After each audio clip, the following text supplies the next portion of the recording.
ಅಂತಾನೆ ಮಹಾಲಿಂಗೇಶ್ವರ ಸಂತುಷ್ಟ ಆಯ್ತು. ನನ್ನ ದುಂಬುಗಳ ನಿಖಲ ಕೃಷಿ ಕ್ಷೇತ್ರ ಸಂಪೂರ್ಣ ಅಭಿವೃದ್ಧಿ ಆಗ್ಲಿಕ್ಕೆ ಅನುಗ್ರಹ ಮಾಡ್ತದೆ. ಎಂಚಿನ ಒಂದು ಶಿವನ ಕೋಪ ಶಾಪಡಿತಲ್ಲ ಮಹಾತ ನಿವೃತ್ತಿ ಆಗ್ತದೆ. ನಿಖಲು ಮರ್ಪಿಂಚಿತಿ ವೃತ್ತಿ ಕ್ಷೇತ್ರ, ಕೃಷಿ ಕ್ಷೇತ್ರ, ಜೋಕುಲು ಮಾತ್ರ ಮರ್ಪಿಂಚಿತಿ ಸಾಂಸಾರಿಕ ವಿಷಯ. ಪ್ರತಿ ಒಂದು ವಿಷಯದಲ್ಲಿ ನಿರಂತರ ಮಹಾಲಿಂಗೇಶ್ವರನ ಅನುಗ್ರಹ ಸಿಕ್ಕಿದೆ. ಆ ಜಾತ್ರೋತ್ಸವ ಸಂದರ್ಭದಲ್ಲಿ ದಾಯ್ತ ಒಂದು ಸೇವೆ ಮರ್ತೊಂದು ಬರೋದಿಲ್ಲ. ನನ್ನ ದುಂಬುಗಳ ಆ ಯೋಗ ಭಾಗ್ಯನ ಸಂಪೂರ್ಣ ನಿಖಲಿಗೆ ಅನುಗ್ರಹ ಮಾಡ್ತದೆ. ಇಲ್ಲಿಗೆ ದೇಹದ ವ್ಯವಹಾರಕ್ಕೆ ಮಾತ್ರ ಸಂಪೂರ್ಣ ರಕ್ಷೆ ಕೊಟ್ಟು ನಿಖಲ ಮನಸ್ಸು ಭೀಷ್ಟನ್ನು ಅನುಗ್ರಹಿಸಾದು ಸಂಪೂರ್ಣ ಕಾಪಾಡೋದು ಬರ್ತೀನಿ ಪುಣ್ಯ ಕೀರ್ತಿ ಮಹಾಲಿಂಗೇಶ್ವರ. ಹರ ಶಂಭೋ ಮಹಾದೇವ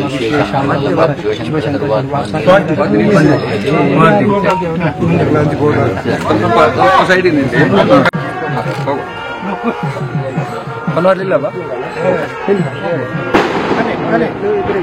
ಹೌದಾ ಹೋಗುವ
ದೇವರ ಕೊನೆ ಮುಹೂರ್ತ ಕಾರ್ಯಕ್ರಮ ಈಗ ತಾನೇ ನೆರವೇರಿದೆ. 9:30 ಆಗಿದೆ. ಇನ್ನು 10ನೇ ತಾರೀಕಿಂದ 20ನೇ ತಾರೀಕಿವರೆಗೆ ಜಾತ್ರೋತ್ಸವ ನಡೆಯಲಿಕ್ಕಿದೆ. ಈ ಸಲ ನಮ್ಮ ಕಮಿಟಿಯವರು ಭಕ್ತಾದಿಗಳ ಸಹಾಯದಿಂದ ಒಂದು ಒಳ್ಳೆಯ ರೀತಿಯ ವ್ಯವಸ್ಥೆಗಳನ್ನು ಮಾಡಬೇಕು. ಅಂದರೆ ಊಟ ಅನ್ನ ಸಂತರ್ಪಣೆ ಮಾಡುವಾಗ ಗೊಂದಲಗಳಾಗಬಾರ್ದು. ಕೆಲವರು ಮಕ್ಕಳನ್ನು ಹಿಡ್ಕೊಂಡು ಗಂಟೆ ಕಟ್ಟಲೆ ಕ್ಯೂಯಲ್ಲಿ ಕಾಯುವುದನ್ನು ನಾವು ನೋಡ್ತೇವೆ. ಹಿರಿಯರು ಬಂದು ಊಟ ಮಾಡಲಿಕ್ಕೆ ಅನ್ನ ಸಂತರ್ಪಣೆ ಸ್ವೀಕಾರ ಮಾಡಲಿಕ್ಕೆ ಮನಸ್ಸಿದ್ದರೂ ಕೂಡ ಅವರಿಗೆ ತಗೊಳ್ಳಿಕ್ಕೆ ಆಗುವಂಥ ಸಂಗತಿಗಳಿರಲಿಲ್ಲ. ಅದಕ್ಕಾಗಿ ಅಷ್ಟು ಕೌಂಟರ್ಗಳನ್ನು ಹೆಚ್ಚು ಮಾಡಿ ಒಂದು ಕೂತ್ಕೊಂಡು ಊಟ ಮಾಡುವ ವ್ಯವಸ್ಥೆಯನ್ನು ಮಾಡಿ ನಮ್ಮ ದೇವಸ್ಥಾನದ ಎದುರು ಭಾಗದಲ್ಲಿ ಈ ಸಲ ಅನ್ನ ಸಂತರ್ಪಣೆಯನ್ನು ಸುಮಾರು 7-8 ಸಾವಿರ ಜನರಿಗೆ ಒಂದು ಸಮಯದಲ್ಲಿ ಊಟ ಮಾಡುವಂಥ ವ್ಯವಸ್ಥೆಯನ್ನು ಮಾಡಿದ್ದೀವಿ. ಜೊತೆಯಲ್ಲಿ ಉಳ್ಳಾಲ್ತಿ ಬರುವಾಗ ಹೆಚ್ಚಿನ ಸುಡು ಮದ್ದಿನ ವ್ಯವಸ್ಥೆ ನಮ್ಮ ಆಡಳಿತ ಮಂಡಳಿ ನಮ್ಮ ಈಶ್ವರ ಭಟ್ರು ಮತ್ತು ಅವರ ತಂಡ. ಈಶ್ವರ ಭಟ್ರು ಬೆಳಿಗ್ಗೆ ದೇವಸ್ಥಾನಕ್ಕೆ ಬೆಳಿಗ್ಗೆ 6 ಗಂಟೆಗೆ ಬಂದರೆ ಅವರು ಮತ್ತೆ ಹೋಗೋದು ರಾತ್ರಿ 10 ಗಂಟೆಗೆ. ಪೂರ್ತಿ ಇಡೀ ತಂಡ ಅವರನ್ನು ತೊಡಗಿಸಿಕೊಂಡಿದ್ದಾರೆ. ಕಳೆದ ವರ್ಷ ಈಗ ತಾನೇ ಹೇಳಿದರು, ಸುಡು ಮದ್ದು ಮಾಡುವಾಗ 8 ಲಕ್ಷ ರೂಪಾಯಿ ಟೆಂಡರ್ ಕೊಟ್ಟಿದ್ದು. ಈ ಸಲ ಭಕ್ತರ ವತಿಯಿಂದ ದುಡ್ಡನ್ನು ಕಲೆಕ್ಷನ್ ಮಾಡಿ ಅದರಿಂದ ಸುಡುಮದ್ದನ್ನು ಮಾಡುವಂಥ ವ್ಯವಸ್ಥೆಯನ್ನು ಮಾಡಿದ್ವಿ. ದೇವಸ್ಥಾನಕ್ಕೆ ಸುಮಾರು 8 ಲಕ್ಷ ರೂಪಾಯಿಯ ಹಣದ ಉಳಿಕೆ ಆಗ್ತದೆ. ದೇವಸ್ಥಾನದಲ್ಲಿ ಎಲ್ರಿಗೂ ಸಾರ್ವಜನಿಕರಿಗೆ ಏನು ಮನಸ್ಸಲ್ಲಿ ಇದೆ ಅಂತ ಹೇಳಿದ್ರೆ, ಮಹಾಲಿಂಗೇಶ್ವರ ದೇವಸ್ಥಾನದಲ್ಲಿ ಬೇಕಾದಷ್ಟು ದುಡ್ಡು ಬಂದು ಬೀಳ್ತದೆ, ಬೇಕಾದಷ್ಟು ದುಡ್ಡು ಇದೆ.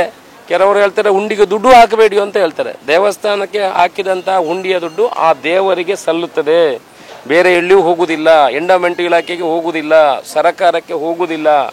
ಅದು ಆ ದೇವರ ಅಭಿವೃದ್ಧಿಗೆ, ಜೀರ್ಣೋದ್ಧಾರಕ್ಕೆ, ದೇವರ ಕೆಲಸಕ್ಕೆ ಅದು ಸಲ್ತದೆ. ಅದರಿಂದ ಭಕ್ತಾದಿಗಳ ಹತ್ರ ಸಂಶಯ ಬೇಡ.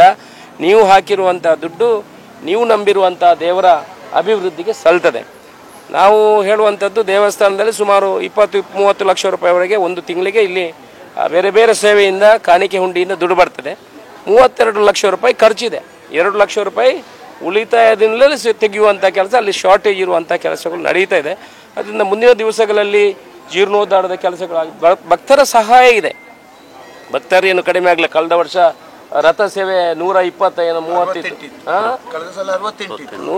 ಬರೀ 68 ಖಾಲಿ 60. ಈ ಸಲ 135ವರೆಗೆ ಆಗಿದೆ. ಇನ್ನೂ ಆಗ್ಬೋದು. ನಾವು ಯಾವ ರೀತಿ ದೇವಸ್ಥಾನವನ್ನು ಅಭಿವೃದ್ಧಿ ಮಾಡ್ತೀವಿ, ಜನ ಅದಕ್ಕೆ ಪೂರಕವಾಗಿ ಸ್ಪಂದನೆ ಕೊಡುವಂಥ ಕೆಲಸವನ್ನು ಮಾಡ್ತಾರೆ. ದೇವಸ್ಥಾನದ ಜೀರ್ಣೋದ್ಧಾರವನ್ನು ಕೂಡ ಸುಮಾರು 50 ಕೋಟಿ ರೂಪಾಯಿಯಲ್ಲಿ ನಾವು ಒಂದು ಅಂದಾಜನ್ನು ಮಾಡಿದ್ವಿ. ಮುಂದಿನ ದಿವಸದಲ್ಲಿ ಅದನ್ನು ಕೂಡ ಮಾಡುವಂಥ ಕೆಲಸವನ್ನು ಮಾಡ್ತೀವಿ. ಸುಮಾರು 25 ಜನರ ಒಂದು ಜೀರ್ಣೋದ್ಧಾರ ಸಮಿತಿಯನ್ನು, ತಂಡವನ್ನು ಪಕ್ಷಾತೀತವಾಗಿ ಮಾಡಿದ್ದೀವಿ. ಆ ಪಕ್ಷ ಈ ಪಕ್ಷ ಅಂತ ನೋಡಲಿಲ್ಲ, ಎಲ್ಲ ಉದ್ಯಮಗಳನ್ನು ಅದರಲ್ಲಿ ಸೇರಿಸಿಕೊಂಡಿದ್ದೀವಿ. ಒಟ್ಟು ನಮ್ಮ ಕಲ್ಪನೆಗಳನ್ನು ಹಿಂದೂ ಧರ್ಮದ ನಮ್ಮ ದೇವಸ್ಥಾನಗಳು ಅಭಿವೃದ್ಧಿ ಆಗಬೇಕು. ಆ ಮುಖಾಂತರ ದೇವಸ್ಥಾನಕ್ಕೆ ಇಲ್ಲಿ ಆಗಬೇಕಂತ ಜೀರ್ಣೋದ್ಧಾರ ಕೆಲಸಗಳು ಆಗಬೇಕು. ಈ ಹಿಂದೆ ಏನು ಮಾಡ್ತಾ ಇದ್ರು, ಯಾರಾದರೂ ಒಬ್ಬ ಅಧ್ಯಕ್ಷ ಆದರೆ ಅವರಿಗೆ ಬೇಕಾಗೋ, ಇಲ್ಲಿ ನೋಡಿ ಅಲ್ಲೊಂದು ಬಿಲ್ಡಿಂಗ್ ಕಟ್ಟಿದ್ದಾರೆ, ನಾನೀಗ ನೋಡಿದೆ, ಇನ್ನೂ ಓಪನ್ ಆಗಲಿಲ್ಲ, ಬಾಗಿಲೇ ತೆಗೆದಿಲ್ಲ. ಇಂಥ ಆಲೋಚನೆಗಳು ಬಂದರೆ ಭಕ್ತರು ಹಾಕುವಂಥ ಹಣ ಅದು ವೇಸ್ಟ್ ಆಗಬಾರ್ದು. ಅದಕ್ಕೆ ನಾವು ಈ ಸಲ ಮಾಸ್ಟರ್ ಪ್ಲ್ಯಾನ್ ಮಾಡಿದ್ವಿ. ಏನು ಯಾರು ಸಮಿತಿ ಬರಲಿ, ಯಾರು ಇಲ್ಲಿ ದೇವಸ್ಥಾನಕ್ಕೆ ಯಾರಿಗೆ ಆ ಮಹಾಲಿಂಗೇಶ್ವರ ಅಧಿಕಾರವನ್ನು ಕೊಡ್ತಾರೆ, ಅವರು ಎಲ್ಲರೂ ಭಕ್ತಾದಿಗಳ ಹಣವನ್ನು ವ್ಯವಸ್ಥಿತವಾಗಿ ಆ ಮಾಸ್ಟರ್ ಪ್ಲ್ಯಾನ್ ಪ್ರಕಾರ ಮಾಡಬೇಕು. ಒಬ್ಬ ಅಧ್ಯಕ್ಷ ಆದರೆ ಒಂದು ಮೇಲ್ಗಡೆ ಕಟ್ಟೋದು, ಆನಂತರ ಬೀಗ ಹಾಕಿ ಅವನು ಹೋಗೋದು, ಇನ್ನೊಬ್ಬ ಬರೋದು, ಅದಕ್ಕೆ ಅವಕಾಶಗಳು ಮುಂದಿನ ದಿವಸಗಳಿಲ್ಲ. ದೇವಸ್ಥಾನದ ಜಾಗವನ್ನು ಯಾರು ಅತಿಕ್ರಮಣ ಮಾಡಿದ್ದಾರೆ, ನಾನು ಮಾಧ್ಯಮದ ಮುಖಾಂತರ ವಿನಂತಿ ಮಾಡಿಕೊಳ್ಳುವಂಥದ್ದು, ನೀವು ನಿಮಗೆ ಸಮಯಾವಕಾಶಗಳನ್ನು ಕೊಡ್ತೇವೆ. ನೀವು ನಿಮ್ಮ ವಿಚಾರಗಳನ್ನು ಮಾಡಿಕೊಂಡು ದೇವಸ್ಥಾನದ ಜಾಗವನ್ನು ದಯಮಾಡಿ ದೇವಸ್ಥಾನಕ್ಕೆ ಬಿಟ್ಟುಕೊಡ್ಬೇಕು. ಇದು ಮಹಾಲಿಂಗೇಶ್ವರ ದೇವಸ್ಥಾನದ ಒಂದು ಮಾತ್ರ ಅಲ್ಲ, ಎಲ್ಲೆಲ್ಲಿ ನಮ್ಮ ಪುತ್ತೂರು ವಿಧಾನಸಭಾ ಕ್ಷೇತ್ರದಲ್ಲಿ ದೇವಸ್ಥಾನದ ಜಾಗಗಳನ್ನು ಒತ್ತುವರಿ ಮಾಡಿಕೊಂಡಿದ್ದಾರೆ. ಅದನ್ನು ಇಷ್ಟುವರೆಗೆ ಯಾವ ಒಬ್ಬನು ಕೂಡ ಅದನ್ನು ಮುಟ್ಲಿಕ್ಕೆ ಹೋಗಲಿಲ್ಲ. ಎಲ್ಲ ಅಂಡರ್ಸ್ಟ್ಯಾಂಡಿಂಗಲ್ಲಿ ಹೋಗ್ತಾ ಇದ್ರು. ದೇವಸ್ಥಾನದ ಜಾಗದಲ್ಲಿ ಅಂಡರ್ಸ್ಟ್ಯಾಂಡಿಂಗ್ ಇಲ್ಲ. ಅದನ್ನು ದೇವಸ್ಥಾನಕ್ಕೆ ವಾಪಸ್ ಪಡೆಯುವಂಥ ಕೆಲಸವನ್ನು ಮಾಡ್ತೇವೆ. ನಿಮ್ಮ ಸರ್ಕಾರ ಕೂಡ ಈ ಸಲ ಬಜೆಟ್ನಲ್ಲಿ ಅನೌನ್ಸ್ ಮಾಡಿದೆ. ಧಾರ್ಮಿಕ ದತ್ತಿ ಇಲಾಖೆಯಿಂದ ಎಲ್ಲ ದೇವಸ್ಥಾನಗಳ ಜಾಗವನ್ನು ಸರ್ವೆ ಮಾಡಬೇಕು. ಆ ಮೂಲಕ ಅತಿಕ್ರಮಣದ ಜಾಗವನ್ನು ವಾಪಸ್ ಮಾಡಿಕೊಳ್ಬೇಕು. ನಮ್ಮ ಮಹಾಲಿಂಗೇಶ್ವರ ದೇವಸ್ಥಾನದ ಜಾಗಗಳೇನಿದೆ ಅದನ್ನು ನಾವು ಅಭಿವೃದ್ಧಿ ಮಾಡಿ ಅದರಲ್ಲಿ ಕಮರ್ಷಿಯಲು ಬಾಕಿದನ್ನು ಮಾಡಿದರೆ ತಿಂಗಳಿಗೆ ಸುಮಾರು 15 ಲಕ್ಷ ರೂಪಾಯಿ ಉತ್ಪತ್ತಿ ಆ ಜಾಗದಿಂದ ದೇವಸ್ಥಾನಕ್ಕೆ ಬರ್ತದೆ. ಇಲ್ಲಿ ಏನು ಮಾಡಿದ್ದಾರೆ ಅಂತ ಹೇಳಿದ್ರೆ ಕೆಲವರೆಲ್ಲ ಅಡ್ವಾನ್ಸ್ ರಿಸಿಟ್ಗಳನ್ನು ತಗೊಂಡು ಹೋದದ್ದು ಇಲ್ಲಿದೆ. ಅಡ್ವಾನ್ಸ್ ರಿಸಿಟ್ 3 ವರ್ಷದ ಹಿಂದಿನ ರಿಸಿಟ್ ಬಾಡಿಗೆಗಳು 1,000 ರೂಪಾಯಿ ಬಾಡಿಗೆಯನ್ನು ಕೊಟ್ಟದಿದೆ. ಅವರಿಗೆಲ್ಲ ಡೈರೆಕ್ಷನ್ ನಿರ್ದೇಶನ ಮಾಡಿದ್ದೀನಿ. ಯಾರಾದರೂ ಇನ್ನೂ ರಸೀದಿಗಳನ್ನು ಇಲ್ಲಿ ಕೊಟ್ಟರೆ ಅಡ್ವಾನ್ಸ್ ರಸೀದಿ ಅವರ ಮೇಲೆ ಕೇಸು ರಿಜಿಸ್ಟರ್ ಮಾಡ್ತೀವಿ. ಅದರಿಂದ ಮುಂದಿನ ದಿವಸಗಳಲ್ಲಿ ಜಾತ್ರೆಗಳಾಗಬೇಕು, ದೇವಸ್ಥಾನದ ಅಭಿವೃದ್ಧಿ ಆಗಬೇಕು, ಜನರ ಕಲ್ಪನೆ ಏನಿದೆ ಅದರ ಪ್ರಕಾರ ಕೆಲಸ ಮಾಡೋ ಮಹಾಲಿಂಗೇಶ್ವರ ಯಾವ ರೀತಿ ನಮಗೆ ಒಳ್ಳೆಯದು ಮಾಡಬೇಕು ಈ ಥರ ಮಾಡುವಂಥ ನಮ್ಮ ಮನಸ್ಸಿಗೆ ದೇವರು ಹೇಳ್ತಾರ ಅದನ್ನು ಪ್ರಶ್ನಾ ಮೂಲಕ ಚಿಂತನೆ ಮಾಡಿ ಅದನ್ನು ಮಾಡುವಂಥ ಕೆಲಸವನ್ನು ಮಾಡ್ತೀವಿ. ಯಾರಿಗೂ ತೊಂದರೆ ಮಾಡುವ ಮನಸ್ಸುಗಳು ನಮ್ಮ ಹತ್ರ ಇಲ್ಲ. ಇಷ್ಟು ವರ್ಷ 40-50 ವರ್ಷ ಅವರವರು ಜಾಗದಲ್ಲಿ ಅನುಭವವನ್ನು ಮಾಡಿದ್ದಾರೆ, ಒಳ್ಳೆಯದಾಗಿದ್ದಾರೆ, ದುಡ್ಡನ್ನು ಮಾಡಿದ್ದಾರೆ, ಒಳ್ಳೆಯ ರೀತಿಯಲ್ಲಿ ಅವರನ್ನು ಬಿಟ್ಟುಕೊಡುವಂಥ ಕೆಲಸ ಎಲ್ಲ ಒಪ್ಪಿಕೊಂಡು ಕೊಡ್ತಾ ಇದ್ದಾರೆ. ಅವ್ರ ಹತ್ರ ನಾವು ವಿನಂತಿ ಮಾಡಿಕೊಳ್ಳುವುದು ಈ ಸಲ ಜಾತ್ರೆಯನ್ನು ವಿಶಿಷ್ಟ ರೀತಿಯಲ್ಲಿ ಮಾಡಲಿಕ್ಕೆ ನಾವು ಪ್ರಯತ್ನವನ್ನು ಮಾಡ್ತೀವಿ. ಎಲ್ಲ ರಾಜ್ಯದ ಬೇರೆ ಬೇರೆ ಭಾಗದಿಂದ ಭಕ್ತಾದಿಗಳು ಬರುವವರು, ಅಲ್ಲಿ ರಶ್ ಇದೆ, ಹೋಗುವುದು ಹೇಗೆ, ಅದಕ್ಕೆ ಯಾವುದೇ ತೊಂದರೆಗಳಿಲ್ಲ. ಅವರು ಪಾರ್ಕಿಂಗ್ ವ್ಯವಸ್ಥೆ ಚೆನ್ನಾಗಿ ಮಾಡಿದ್ದೀವಿ. ಎಲ್ಲ ವ್ಯವಸ್ಥೆ ಮಾಡಿ ದೇವರ ದರ್ಶನ ಮಾಡಿ ಕುಟುಂಬ ಸಮೇತರಾಗಿ ದೇವರ ಪ್ರಸಾದ ಸ್ವೀಕಾರ ಮಾಡಿ ಹೋಗುವಂಥ ವ್ಯವಸ್ಥೆಗಳನ್ನು ಮಾಡಿದ್ದೀವಿ. ಎಲ್ಲ ಭಕ್ತಾದಿಗಳನ್ನು ತಮ್ಮ ಮೂಲಕ ಈ ಜಾತ್ರೆಗೆ ಬರಬೇಕು, ದೇವರ ಆಶೀರ್ವಾದವನ್ನು ಪಡಿಬೇಕಂತ ಕೇಳ್ಕೊಳ್ತೇವೆ. ಹಾಗೆ ನಮ್ಮ ಪ್ರತಿಯೊಂದು ಹೆಜ್ಜೆಯಲ್ಲಿಯೂ ಶಾಸಕರು ನಮ್ಮ ಪ್ರತಿಯೊಂದು ಇಲ್ಲಿನ ದೇವಸ್ಥಾನದ ವಿಷಯದಲ್ಲಿ ಆಗು ಹೋಗುವ ವಿಷಯದಲ್ಲಿ ನಮ್ಮ ವ್ಯವಸ್ಥಾಪನಾ ಸಮಿತಿಯನ್ನು ಎಚ್ಚರಿಸ್ತಾ ಇದ್ದಾರೆ. ಆದ್ದರಿಂದ ನಮ್ಮ ಈ ಕಾರ್ಯಕ್ರಮವು ಬಹಳ ಅಚ್ಚುಕಟ್ಟು ವ್ಯವಸ್ಥಿತ ರೂಪದಲ್ಲಿ ಸಾಗ್ತದೆ. ಹಾಗೆ ಕೂಡ ನಮಗೆ ಪ್ರತಿಯೊಂದು ಕೂಡ ಭಕ್ತರು ಎಷ್ಟು ಸ್ಪಂದಿಸ್ತಾರೆ ಅಂತ ಹೇಳಿದರೆ, ವರ್ಷಕ್ಕೆ ನೋಡಿ ನೀವು ಇಲ್ಲಿ ಟೆಂಡರ್ ಹಾಕಿ 8 ಲಕ್ಷ ರೂಪಾಯಿಯ ಸಿಡಿಮದ್ದು ಓಡಿಸುವಂಥ ಕೆಲಸ 8 ಲಕ್ಷ ನಾನು ಟೆಂಡರಲ್ಲಿ ನೋಡಿದೆ. ಎಷ್ಟು ಹೊಡಿತದೆ ಅಂತ ನಿಮಗೆ ಗೊತ್ತುಂಟು. ಆದರೆ ಈ ಸಲ ಭಕ್ತರಿಂದ ನಾವು ಹಣವನ್ನು ಸಂಗ್ರಹಿಸಿ ಸಿಡಿಮದ್ದಿನ ವ್ಯವಸ್ಥೆ ಮಾಡ್ತೇವೆ. ಅದು ಏನು ತಾನು ಅಂತೇಳಿ ನಿಮಗೆ ಜಾತ್ರೆ ಮರು ದಿವಸ ಗೊತ್ತಾಗ್ತದೆ.